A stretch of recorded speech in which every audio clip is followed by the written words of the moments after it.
Hello all. A few people have been asking me to go into a bit more detail about the Hopin platform that was used the weekend for the Teaching Council's annual Féilte conference.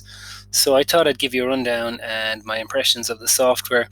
Now I'd add the proviso that I'm not familiar with any other conferencing software. What else is out there? There could be some fantastic offerings, I don't know, but I was pretty impressed with this, so I'll give you a rundown. So the conference has different kind of zones. You start off in a reception.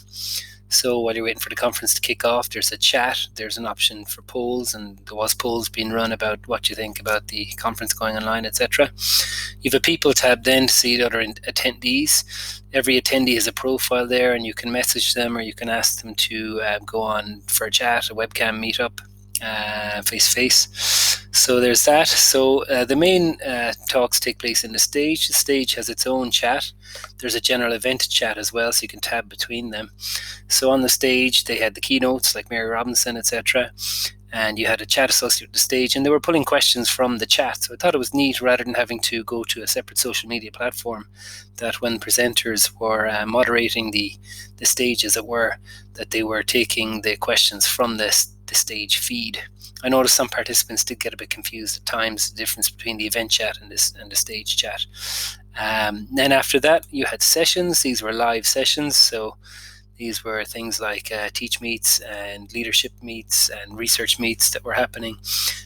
These appeared on the timetable, and then you went in and each one had its own chat.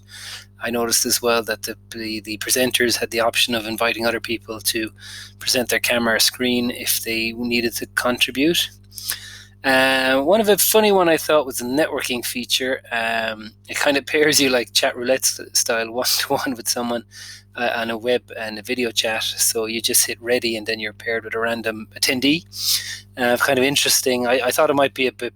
I thought a nice approach to this could be like a coffee doc or something, where you had a tiled, maybe a limit of 10 or 15 users for kind of a more informal chat, but you could always create session rooms or expo rooms to fulfill this purpose also. So the last one then was the expo, and I'll show you the one that I was manning, which was this SE one. And the expo was made up of, I'm just going to tab back to it there. A lot of tabs open, so it's a bit slow. This one here. So the expo had booths, loads of booths. So you had showcases, you had workshops, and you had showcases, workshops, and then you had, what was the other one? You had teach meets. That was it. So teach meets, showcases, workshops. So you had a mix. Some of them were live, some of them were pre-recorded. So I'll show you an example of our booth. We had SESI, we had two booths. So this is one of the SESI booths. So you did queue up a video, and then members of the organization or whoever's running the booth can appear in chat and can answer questions. You can be in multiple booths at the same time, so you could be keeping an eye out for discussion in your booth while you're attending a live session or another booth, and look around. And so just on pricing, it's there's a big difference between the Pro. The Pro seems to be about 18,000 a year. There is a monthly one starting at $99. Now I don't know kind of what limitations are on this, other than with the monthly one, it seems to be you have 100 attendees.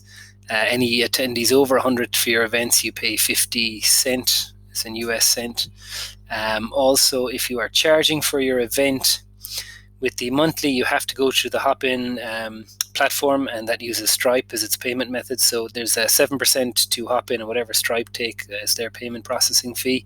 With the Hopin Pro, you can use third-party registration systems, and you can upload attendees using CSVs, etc. So that's something to consider. Also, I forgot to mention, in the booths, you can, as I said, with the profiles, you can request to do a live chat with someone who's in the booth if you had a few more questions. What I liked about it, it had a real conference feel, and you had the event chat, and you had a support team there as well who were there to answer questions. So very good. What's nice about it, say in a traditional conference, you might go into a room and find the presentation isn't for you after about 5 or 10 minutes, and if it's very quiet in there, you almost don't want to leave.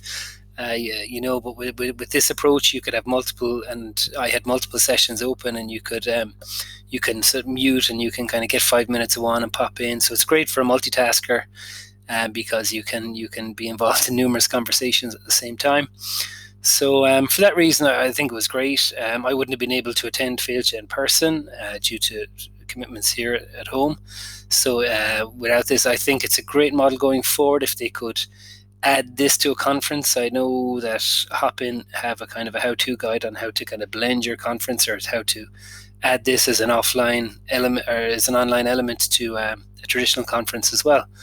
So all in all, a very good product, and I would be happy to attend future conferences or subject association meetings, etc. on this. I think it's just, obviously it doesn't do a whole lot more than Zoom or Meet or other platforms or Google can do, but it's the whole package was quite nice, and I'm just not sure on the pricing. I presume you could sign up for 1 month, hold an event if you weren't having that many attendees, and then cancel after. So it could be cost effective for smaller conferences also. I can't see too many organizations having the facility to pay. I'd imagine the 18,000 is more for event organizers who will kind of organize the event for different groups, and they will kind of use the one account to organize many large conferences like that.